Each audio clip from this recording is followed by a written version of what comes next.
One of my roles at Every Nation Seminary, along with teaching some classes, is to serve as a preaching coach for our students. Now, a majority of our students are full-time vocational pastors, many times senior pastors. Others are campus missionaries or cross-cultural missionaries. But I get to work with them on their sermons, and one of the ideas that I constantly try to impart is that through sermons, we reconstruct, we change, we help shape and form the ideas we have in our head. In other words, we give them a new lens through a sermon, a lens where we can see ourselves, our world, our relationships, people, things, everything around us with a more biblical lens.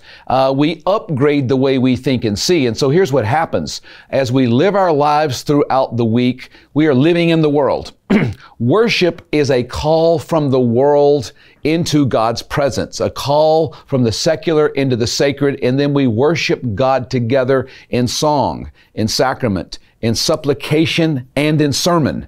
And all of those working together, the songs we sing, the celebration of the sacrament, the supplication prayer, and particularly the sermon, it puts those new lenses. It shapes the way and changes the way and transforms the way that we see the world and ourselves and everything else that we encounter. And then at the end of that worship service, we are sent on mission back to the world, and then we come back again. And so that sermon, that preaching is designed to not only inspire the heart, but to start renewing the mind. So when I thought about that, this morning as I was reading Psalm 62 verse 9, I thought about what we try to accomplish in sermons as preachers. Those of low estate are but a breath. Those of high estate are a delusion. In the balances they go up. They are together lighter than a breath. Now think about that a minute. There's two types of people that are being described. Those of low estate, those of high estate. The NIV says those who are low-born and those who are high-born. Sort of the caste system, the class system. Of course, India is more known for a caste system, but I find the caste system called in other names all over the world. And we have this idea that some people are born in a low estate, some people are born in a high estate, some people are low-born, some people are high-born, and we think of people that way, and sometimes we think of ourselves that way. We either become proud because we think that we are of a high estate or high-born, or we become insecure and we become discouraged and because of being born into poverty or less education or something that would be seen as the culture as something less than. And so what preaching would do is put a new lens on so we don't think that way. And so that's what this is doing, this psalm right here, the Psalm of David, where it talks about those of low estate. They're just a breath. What is a breath? It comes and goes. You can't even see it. It's just a breath. But those of high estate are a delusion. Wow. I think I'd rather be a breath than a delusion. The idea of high caste people, of royalty, of people from the monarchy, that kind of thing, it's delusional because all people before God are all the same.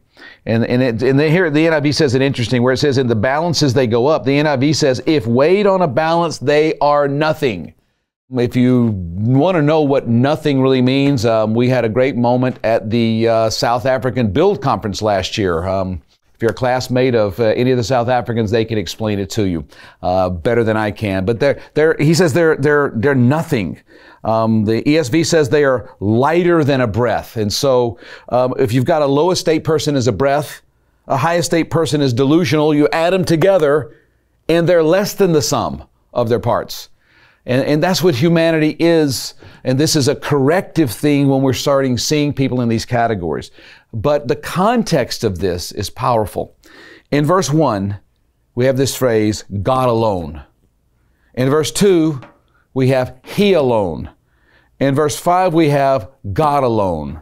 In verse 6, we have He only. And so we start looking at people who are high estate, low estate, and we figure out where we are, and we think we're better than some people, and we think we're not quite, we're aspiring to this. It's the wrong way to think. When we see who God really is, then we see ourselves the way this scripture says, that in the balance we're nothing. We're lighter than breath. We're not either. We're not low or high. But we see God. And let's look at this. It says, verse 1, "For God alone my soul waits in silence. From Him comes my salvation." So salvation is God alone, not God plus our high estate, low estate, good works, church affiliation, all of the things we do for God. It's God alone. And then in verse 2, "He alone is my rock and my salvation, my fortress. I shall not be greatly shaken." And so it seems to be saying, He alone is what keeps me from being greatly shaken. And then in verse 5, "God alone, my soul waits in silence, for my hope is from Him." God alone, salvation. God alone, I'm not greatly shaken. God alone, my hope. I don't have hope in anything else. This is what preaching does. We turn people's hope back to God. We remind people salvation is from God alone. And that sermon pulls off the false hope and puts the real hope in front of everyone. And then finally in verse 6, "He only." So we have God alone, He alone, God alone, He only. And it says, "He only is my rock and my salvation, my fortress. I shall not be shaken." It's almost exactly like verse 2, except instead of "I shall not be greatly shaken," now it's almost like there's a little more faith this time. I shall not be shaken. First he's saying, because of who God is, with God plus nothing, I will not be greatly shaken. I might be shaken, but not greatly. Now as he builds his faith up, now he says, not only I will not be greatly shaken, I will not be shaken. Boy, I would love to get there. And I love that preaching helps people get to the place where they have faith that no matter what happens around them, because they've set their eyes on He alone, God alone, He only, then they won't even be shaken. I don't know about you, sometimes I'm still shaken, but not greatly. But I want to get to the point in every area of life, no matter what happens around me, I can say this: He only is my rock and my salvation, my fortress. I shall not be shaken, no matter what happens, no matter what is said, no matter what someone else does.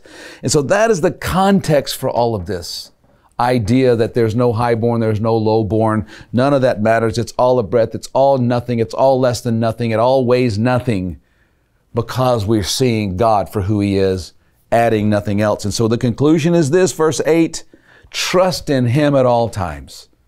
That's what preaching does. Preaching helps people put their trust in the right place, which is God alone. And then he says, "Pour out your heart." And then in verse 10, he goes on and talks about money through extortion and through robbery. And then he says this, "If riches increase, set not your heart on them." He says, put no trust in this money, no matter how the money comes, but trust in Him.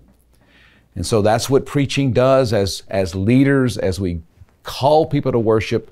And the role of preaching the Word, we're helping them set their eyes, reset. It's a reset every Sunday. That sermon is a reset to reset on God alone, the focus and the trust and the direction of our lives. So this week, no matter what text you're preaching, the sermon is God alone. Put your trust there.